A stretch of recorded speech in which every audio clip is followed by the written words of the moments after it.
Volatility, anyone? We haven't seen swings this wild in the stock market for 2.5 years. That leads our CNN Money top 4 this week. Our CNN Money panelists here, Paul LaMonica, Christina Alessi, and Samuel Burke. Guys, so much for complacency. A few months ago, the Federal Reserve was worried investors were so calm they might be taking on too much risk.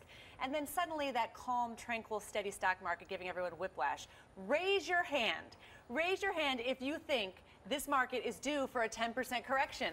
Totally. I know. And here's what's crazy to me is that so many people are surprised by it. I mean, Paul, there are a lot of reasons why the stock market should fall. We haven't had a correction in 3 years. That is an abnormally long amount of time to go without a 10% pullback. And even with where stocks are right now, we're only about 4% off the highs. And these are all-time highs, not 52-week highs. These are the best that stocks have ever been at. People really shouldn't be freaking out. Remember how great things were last year? A 4% pullback, and people are crying and running for the hills? Come on. Now, let's talk about the macro reasons why it's pulling back. I mean, they're not exactly surprises. Europe is slowing. China's not doing so great, you know? That's exactly it. You've got all of these elements that have been kind of out there for a while now, but now what is getting a lot of attention, there was a headline, is China the next financial bubble, right? That's because the Chinese economy is a great contributor to global economic growth, and they've been pumping trillions of dollars to support that growth. Now people are asking, how long can that continue? And if it's not China, it's Europe. And let's look at the numbers in Germany, and the IMF saying that Germany needs to spend more, do what Obama did, public investment. So no matter what Obama did here, it's companies that are exposed to those other worries, where the real fear is in Europe. All right, women underrepresented in tech. They're paid less in virtually every industry. They shouldn't ask for a raise. They should just wait for karma to kick in. It's not really about asking for the raise, but knowing and having faith that the system will actually give you the right raises as you go along.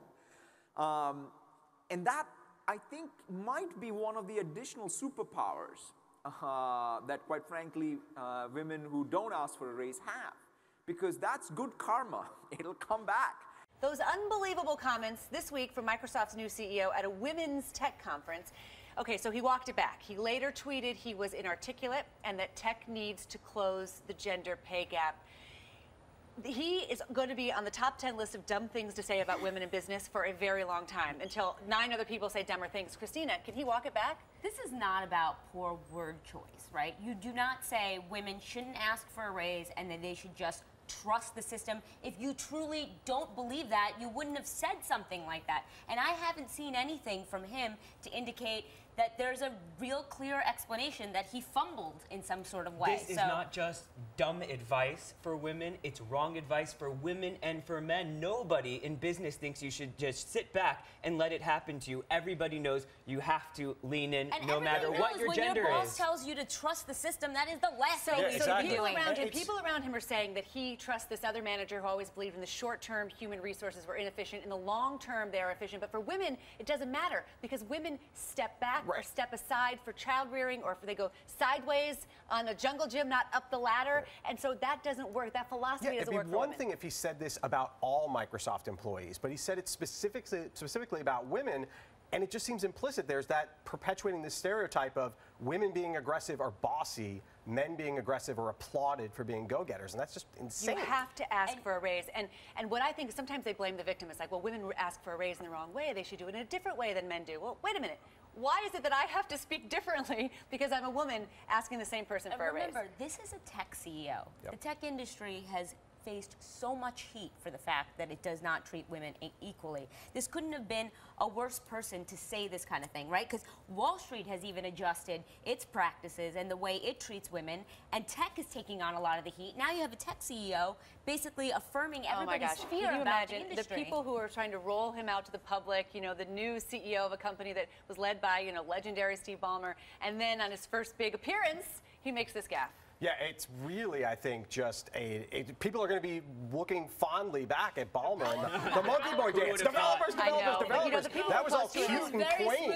He wasn't offending half of the America's population. He was just crazy. The people close to him are saying that, look, he is a guy who does not see gender differences at the very top. But I think what we're talking about here is not the very top, not the rarefied air where if you didn't ask for the raise the whole time, by the time you get to be Marissa Meyer's level, although that's not fair because she made a lot of money along the way, too. You don't think that he's negotiating inflating his own salary. I mean, you have comedians like Sarah Silverman, you know, calling it the vagina tax, as she says it. But this isn't really, this shows it's not about the tax. It's about the mentality that we have. It's the sociology behind all these differences between men and women. Karma will not close the gap. Women ask for a raise.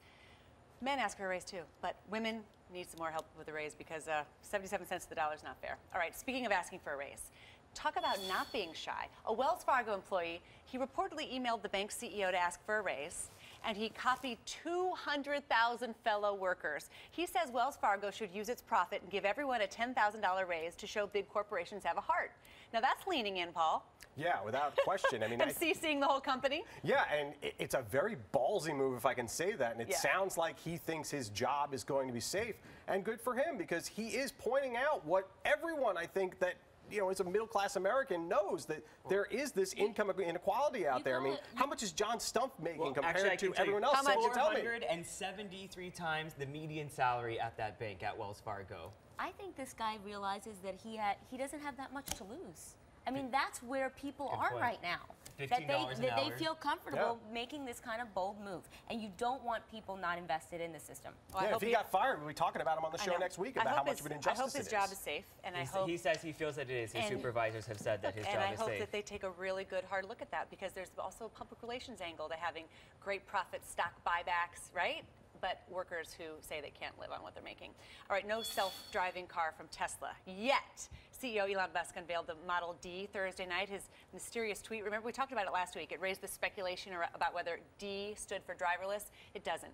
But the Tesla D has all-wheel drive. It's so fast, it has an insane mode. And it does have some self-driving features like automatic lane changing. It's pretty cool technology. No, it's not actually. At least the ones that I have tried, Christine. I went in a car that wasn't completely autopilot but had features. It was the scariest thing I have ever done in my entire life. Because you're not in control? No, because we almost hit a car in front of us, behind us, the cameraman from CNN behind me. It was not a Tesla, and I have not test driven this one, nor will I test drive any others for a very long time because it was that scary.